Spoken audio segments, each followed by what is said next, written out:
Jadi yang dimaksud khalwat bertapa hening itu hatinya, bukan raganya. Raganya boleh di keramaian, tapi hatinya hening. Hening dari apa? Hening dari manusianya.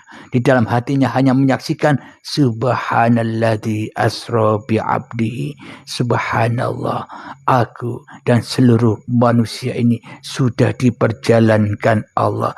Aku dan seluruh manusia ini sudah tenggelam di dalam liputan-liputan Allah. CCTV-nya Allah. Indah jadi kehidupan ini. Waalaikumsalam warahmatullahi wabarakatuh. Maaf, maksud saya Tuhan sendiri yang nyebut namanya sendiri. Iya, kalau sudah Tuhan sendiri yang nyebut namanya sendiri, ya kita mau bicara apa lagi? Ya biarkan Allah yang memerankan, Allah yang menguasai makhluknya. Allah yang menguasai ciptaannya. Kita tidak, kalau kita memahami Allah yang bisa menyebut namanya sendiri, ya kalau kita memang sudah tenggelam, ya sudah tak masalah lagi itu semua. Jadi tenggelamkanlah diri Anda agar apa? Agar diri kita sudah tidak ikut campur lagi apa yang diperankan Allah. Sehingga menatap apapun saja akhirnya menjadi indah. Tidak ada salah menyalahkan lagi. Baik orang syariat, baik orang toreko, baik orang hakikat, baik orang makrifat, baik orang Islam, baik orang Kristen, Nasrani, Yahudi, Majusi, Buddha, Hindu. Tidak ada yang salah karena Allah semua itu.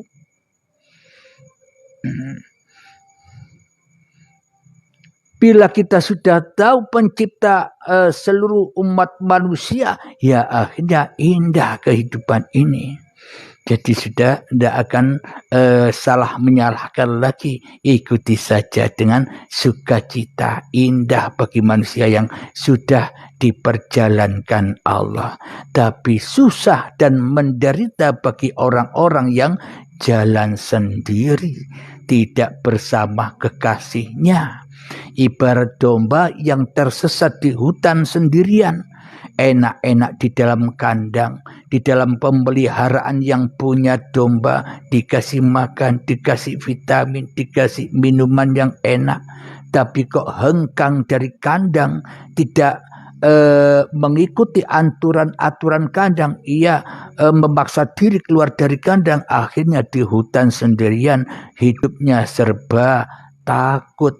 Kelihatannya memang bebas dari kandang, bebas dari pemeliharaan yang punya domba.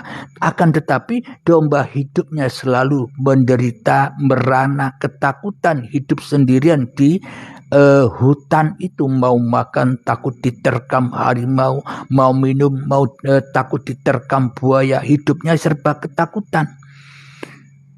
Kapan domba itu tidak akan ketakutan lagi di dalam makan dan minumnya? Ketika domba rela, ridho balik kepada kandangnya, balik kepada pemiliknya. Sama halnya kita semua. Bila kita tidak ingin jumpa dengan rasa takut yang selama ini menggelayut di hati kita, takut miskin, takut susah, takut menderita, takut mati dan sebagainya, ya kembalilah kepada pemilikmu, yakni Allah. Agar apa? Agar innal awliya la khawfun alaihim walahum yahzanun. Para kekasih Allah itu tidak rasa takut dan bersedih hatinya. Agar supaya apa? Agar damai hati manusianya.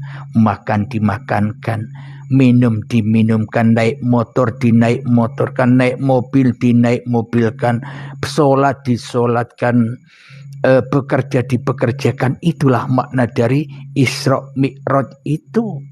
Itulah makna dari surga itu. Semua Allah yang melayaninya, bukan manusia yang melayani Allah. Mana bisa manusia layani Allah? Wong manusia tidak punya apa-apa, apa yang mau dilayani? Yang maha kuasalah yang melayani hamba-hambanya. Yang maha kuasalah yang melayani makhluk ciptaannya. Kalau kita tak dilayani Allah selama ini sejak dari tanah sampai saat ini, maka kita tak akan pernah ada di sini. Inilah tanda bukti kebesaran Allah, kecintaan Allah terhadap ciptaan-ciptaannya begitu. Gus mau tenggelam pikiran ada, gimana caranya Gus agar pikiran kosong? Iya, kembalilah kepada hakikat diri sejatimu. Dulu kita tak ada, relakah, ridhokah diri Anda tenggelam ke dalam ketiadaan Anda, tenggelam ke dalam kegoiban Anda, rela dan ridhokah Anda? Ya tergantung relanya, ya tergantung ridhonya Anda sendiri. Maka dari itu bila Anda belajar sendiri ya sulit. Maka dari itu sering saya pesankan carilah guru yang bisa membimbing Anda. Agar apa? Agar mudah Anda dibimbing dan agar cepat selesai itu. Dan tak akan berlarut-larut sehingga ketemu dengan sakaratul maut. Mumpung belum ketemu sakaratul maut, ya segeralah beranjak mencari guru di area Anda sana, agar Anda mudah mencapai kekosongan itu, agar Anda mudah mencapai subhanalladzi asra bi abdihi lailan, agar Anda selalu diberangkatkan Allah kemanapun, agar Anda tidak berangkat sendirian. Kalau berangkat sendirian takut apa? Takut hantu-hantuhan. Takut apa? Manusianya akhirnya menjadi Tuhan bila tidak bersama Allah. Ya serba takut. Oke. Silakan, semoga apa yang diterangkan bisa dipahami ya. Yuk silakan minum kopi dulu ya.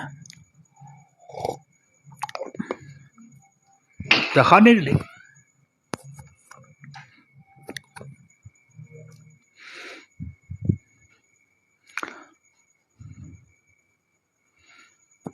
Silakan. Bila ada yang mau naik, monggo silakan. Kita nikmati bersama malam Jumat yang indah ini. Malam Jumat atau malam kumpulnya Jumat itu kan kumpul. Malam kumpulnya antara sahabat dengan sahabatnya. Malam kumpulnya Jumatan antara hamba dengan Tuhannya. Agar apa? Agar subhanalladzi asra bi abdihi lailan. Agar hambanya ketemu dengan kemalamannya, agar hamba ketemu dengan kegoibannya, agar hamba ketemu dengan keadamannya. Supaya apa? Supaya kembali kepada innalillah.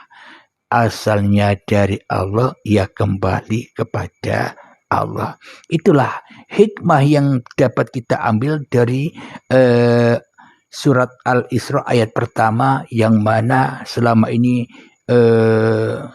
diangkat sebagai ayat tentang Isra Mi'rajnya Nabi Muhammad sallallahu alaihi wasallam. Silakan.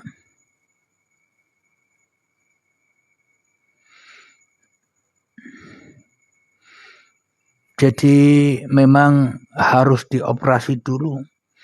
Yang operasi siapa? Yang mengoperasikan digambarkan para malaikat yang suci, yang mengoperasi hati ini, hatinya Nabi Muhammad agar persiapan untuk perjalanan Isra Mi'raj. Maknanya yang mengoperasikan hati Anda, yang mensucikan hati Anda, ya Anda harus cari guru-guru yang bisa mensucikan hati Anda agar Anda Anda berangkat menuju Allah, melintasi langit ke-1, melintasi langit ke-2, melintasi langit ke-3, melewati langit ke-4, ke-5, ke-6, ke-7, baru sampai ke Sidratul Muntaha, baru sampai ke uripe Allah. Silakan bila ada yang mau naik atau yang bertanya-tanya silakan.